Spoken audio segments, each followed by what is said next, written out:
siya dito sa missing Sabongeros? Yes, sir, kasi sila nag-usap-usap din yung mga yan. Bago mangyari yung mga krimen na yan, nag-usap-usap yung mga yan. Mayroong ibang ayaw pumayag, pero majority yung pumayag. Ang sabi nga ni Mr. Atungang, kung hindi natin gagawin ito, babagsak yung negosyo natin. Kaya yan sila, nag-agree yan, kasama yan si Gritzenber ito. Mayroon pa bang ibang personalidad?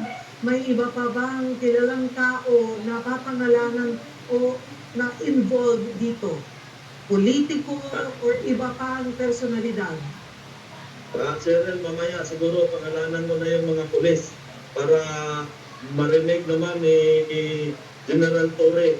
Buhay ko na yung nakasalalay dito. Sa totoo lang, pinaliparan na ako ng drone. Alam ko kung sino. Maliban sa pulis, ay may iba pa bang personalidad? May involved din ba ditong mga politiko?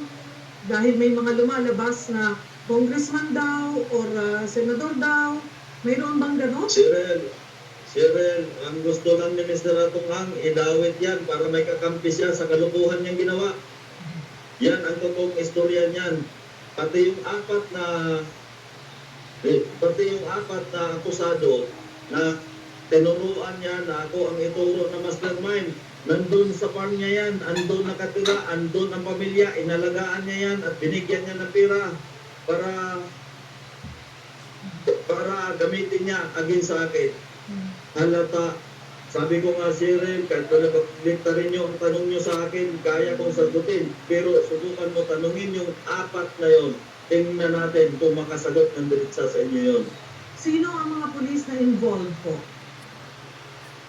Sa ngayon, itatanong ko muna sa abogado ko kasi sinabi ko na kanina na mamaya konti, kailangan ko na silang sabihin kasi kung hindi ko sabihin yan, paikot-ikot sila yan sa bahay ko.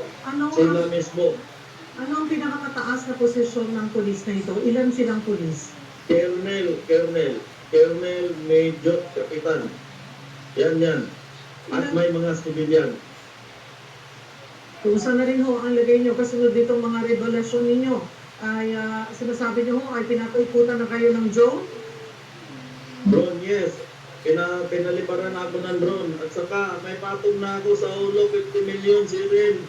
Kaya yan si Mr. Atungang, gusto niya ubusin yung pira niya.